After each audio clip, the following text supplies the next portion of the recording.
Muy bien, vamos entonces a desarrollar la sesión número 1 de Filosofía de la Historia, que comienza con una pregunta: ¿qué es la filosofía de la historia? Ya que lo primero mm, de lo cual queremos estar seguros es que comprendemos la naturaleza de la reflexión que emprenderemos a lo largo de estos meses. Es decir, que verdaderamente estemos claros en la comprensión de lo que significa la filosofía de la historia.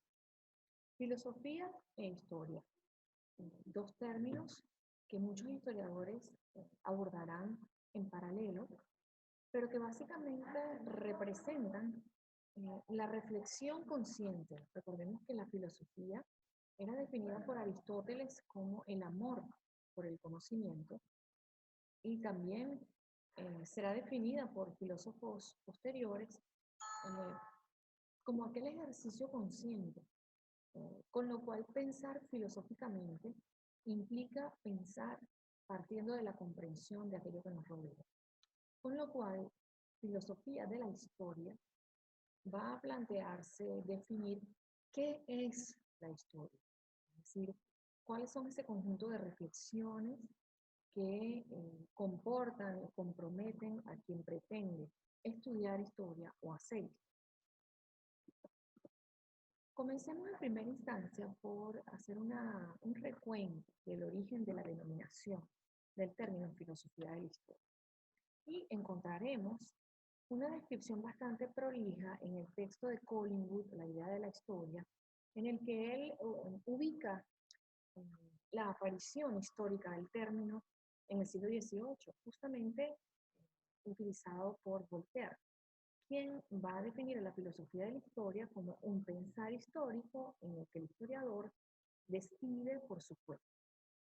Ubicamos entonces, podríamos decir, la partida de nacimiento de lo que sería la filosofía de la historia con esa etiqueta, con esa denominación en el siglo XVIII, de la mano de Voltaire.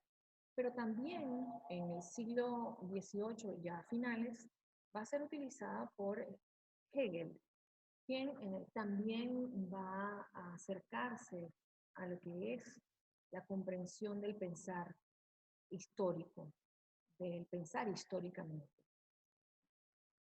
Del mismo modo, vamos a encontrar que los positivistas en el siglo XIX unían la filosofía de la historia a la comprensión de la historia misma, buscando generar unas leyes generales que permitieran la comprensión del pasado histórico, con la idea o con la pretensión de que esa comprensión de los procesos, los lugares, las fechas, las circunstancias, permitiera arrojar una suerte de proyección en el futuro, asumiendo, pues obviamente, como lo veremos más adelante en el trimestre, que la historia de la humanidad es una historia que practica un progreso lineal, con lo cual va en constante proceso de perfeccionamiento. Mientras para Voltaire y Hegel la historia es filosofía, es decir, la historia es una manera de concebir el acontecimiento histórico, para los positivistas el reto en este caso era transformarla en una ciencia empírica.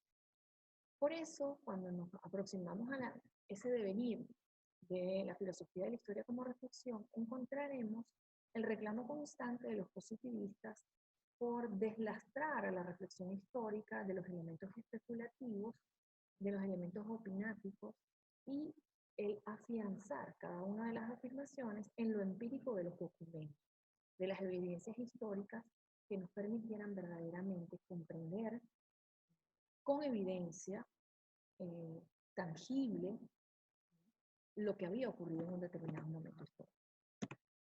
Para Collingwood, en 1946, que es el texto que les he invitado a revisar, que está en nuestra carpeta de textos a trabajar, la filosofía de la historia es asumida como una reflexión, es decir, la historia y el pensar históricamente, o pensar filosóficamente la historia, parte por asumirla como contextualizada dentro de unas circunstancias particulares, entre las cuales obviamente están las circunstancias del sujeto que la reconstruye.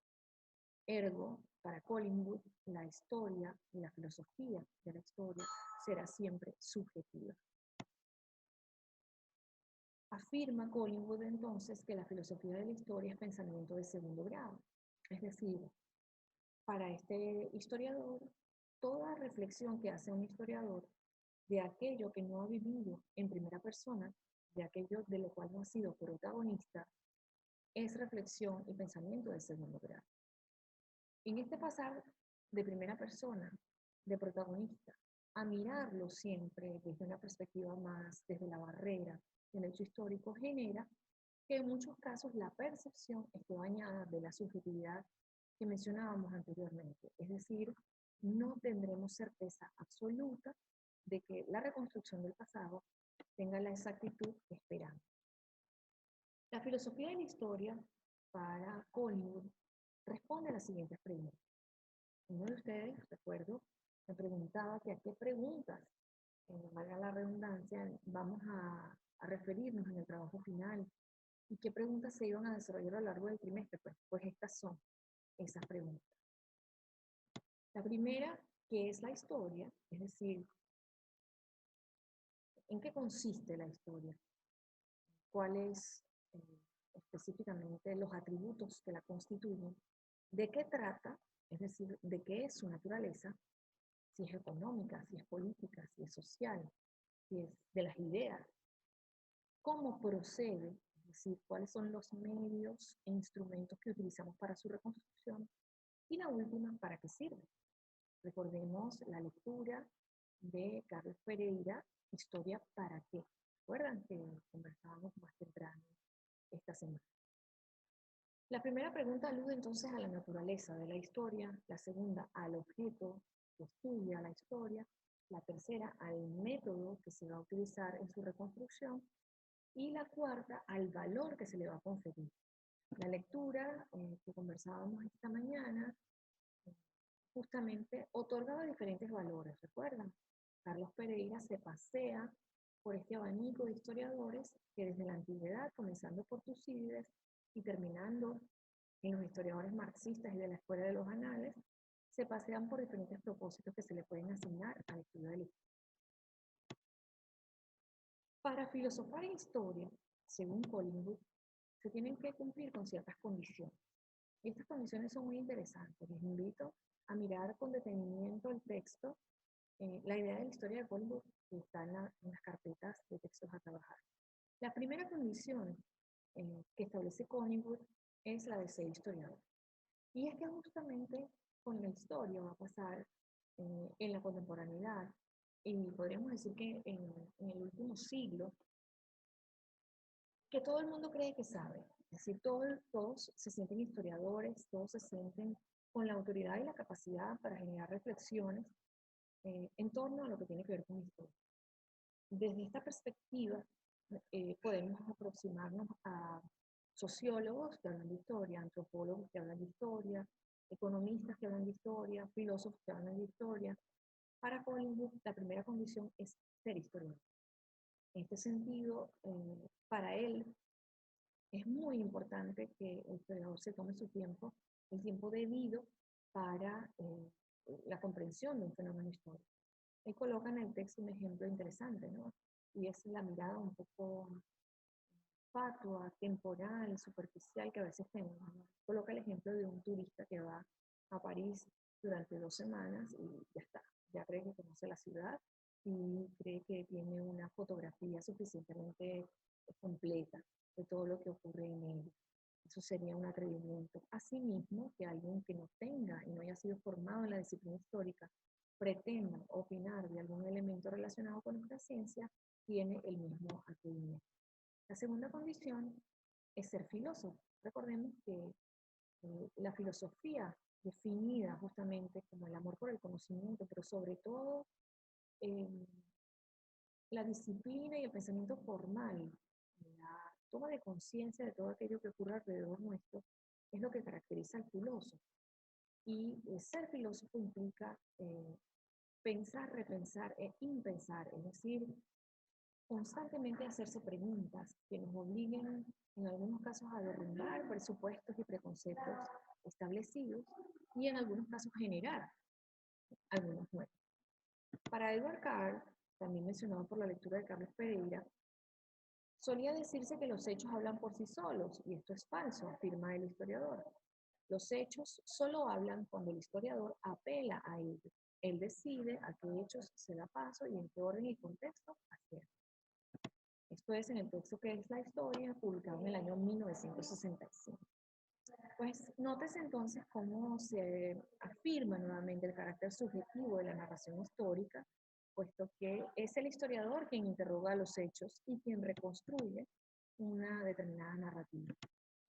Para Benedetto Croce, para el año 1900, él se plantea las siguientes preguntas para definir lo que es la filosofía de la historia.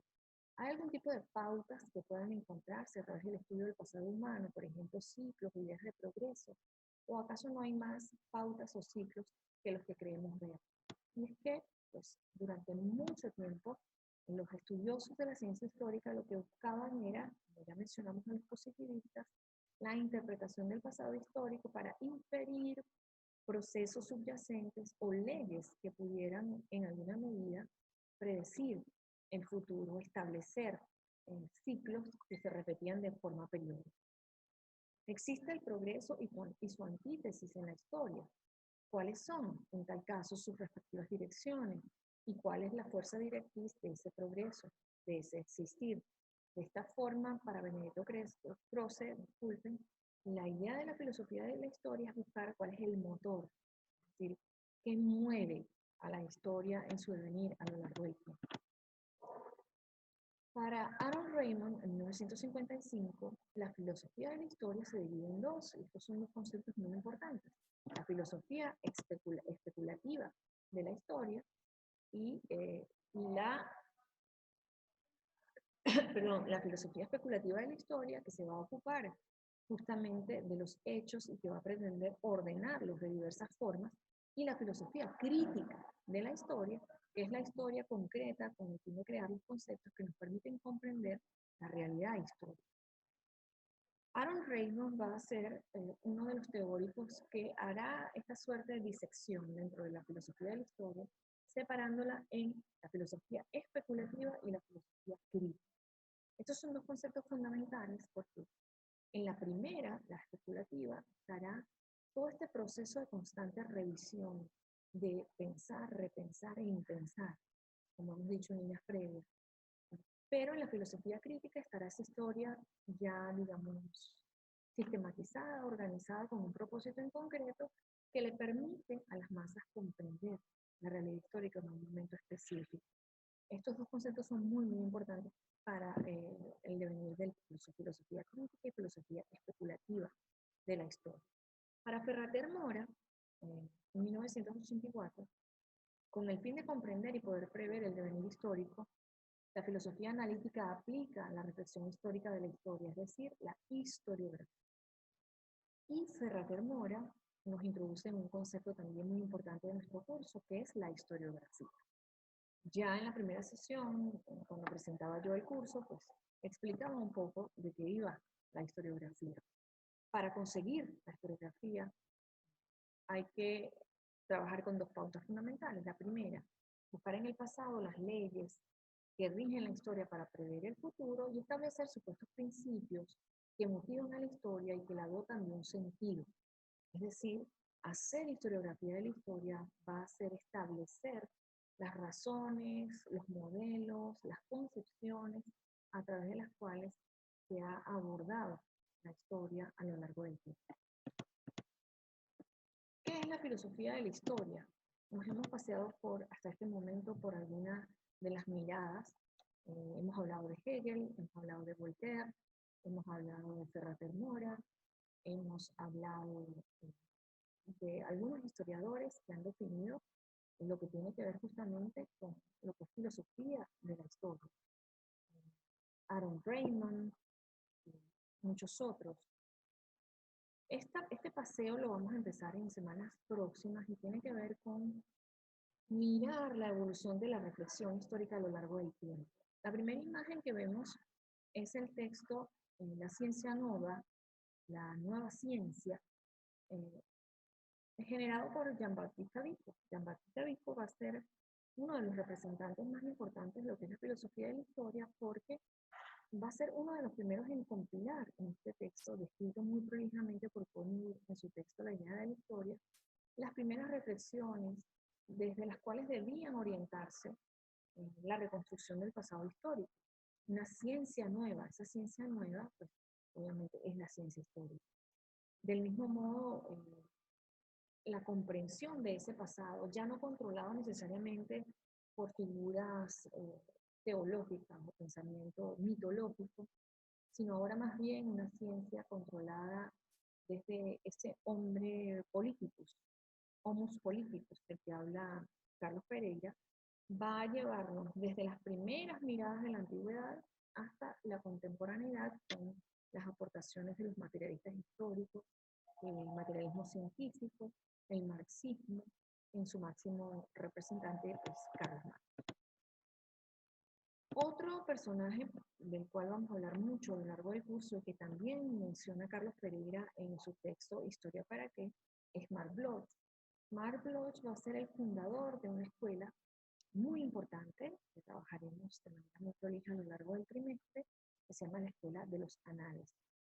Desde las primeras producciones de Marc Bloch, que se llamaba la Escuela de los Anales justamente porque era la publicación que ellos van a utilizar como vitrina para la proyección de su pensamiento, pues allí comenzarán las primeras publicaciones, por eso se llama Anales, Escuela de los Anales, porque era este lugar donde se publicaban las aportaciones de Marc Bloch. Marc Bloch, francés, judío, además perseguido, víctima de la persecución de los nazis, va a ser el padre de esta escuela, pero que se rodeará de gente muy talentosa. Lucien Febvre, también mencionado por Carlos Pereira en el texto Historia para qué, quien conformará parte de la segunda generación de la Escuela de los Anales. Hay tres generaciones específicamente, y en la última, la de 1941, están monstruos como Jacques Le Goff, que ya mencionamos en la primera. Hay diferencias importantes que miraremos dentro de lo que es la comprensión del pasado histórico en cada una de estas escuelas. Lo veremos en el marxismo, lo veremos en el positivismo, lo veremos en el idealismo, disculpen, lo veremos también en la Escuela de los Anales e intentaremos hacerlo con las escuelas más contemporáneas de filosofía de la historia, de la mano de Hugo Habermas, Michel Foucault, entre otros. Para la Escuela de los Anales hay diferencias conceptuales, puesto que la aproximación que hacen al estudio del pasado, como lo veremos en profundidad en sesiones posteriores, tiene que ver más con el estudio de mentalidades, mientras los positivistas se detienen y reconstruyen el pasado histórico mirando ciertos elementos como aquellos observables registrados en los documentos. Para la Escuela de los Anales, la historia tiene que abordarse desde la perspectiva historia-problema y busca entender cada momento histórico como una situación, como un objeto de estudio distinto en el que elementos transversales, es decir, elementos antropológicos, sociológicos, económicos, filosóficos, todos se entrelazan, permitiendo una comprensión más compleja del fenómeno histórico. También otro elemento característico de la Escuela de los Anales son los estudios comparados y la asumición del fenómeno histórico desde la perspectiva fenomenológica. También pretende, como lo mencionábamos en el análisis de la lectura, que justamente el pasado sirva como una lección de los errores que no deben repetir en el presente y en el futuro. Los textos recomendados para este momento, pues, en el que estamos iniciando el curso, pues es Marc Bloch o El compromiso del historiador, y tienen allí la dirección en la que lo pueden encontrar. Un texto de Carlos Antonio Aguirre, creador de la Escuela de los Anales también, que aborda las obras de Marc Bloch y está disponible en esta dirección. Cuando hacemos un resumen de lo que sería esta primera sesión de filosofía de la historia, debemos resumirla de la siguiente forma. Primero, el concepto surge con Voltaire. Voltaire va a ser el primero en utilizar el término filosofía de la historia y hemos comprendido que la filosofía de la historia como reflexión existe desde tiempos ancestrales, pero va a ser establecido como una reflexión formal, sistematizada, a partir de Voltaire en adelante. Luego la utilizará Hegel y luego cada una de las escuelas posteriores irán añadiendo elementos distintos para la comprensión de la historia como problema, de la historia como reflexión filosófica. Básicamente, esta primera sesión lo que ha buscado es definir entonces qué es filosofía de la historia, las ramas fundamentales de filosofía de la historia que hemos dicho es filosofía especulativa y filosofía crítica de la historia, definir historiografía con estos conceptos fundamentales y desde la mirada de las diferentes escuelas que vamos a abordar a lo largo del trimestre, pues vamos verdaderamente a pensar filosóficamente y a pensar históricamente cómo es el propósito que intentamos lograr. Pues cualquier duda, recuerden que pueden revisar el contenido de esta primera unidad en el texto La idea de la historia de Collingwood y cualquier cosa que no haya quedado clara en esta breve explicación, pues no duden en postearme cualquier pregunta por el modo como comentario a el post en el que colocaré este video. Bueno, esperando que se encuentren bien y que las circunstancias nos permitan encontrarnos nuevamente en el aula. Seguimos en contacto. Bye.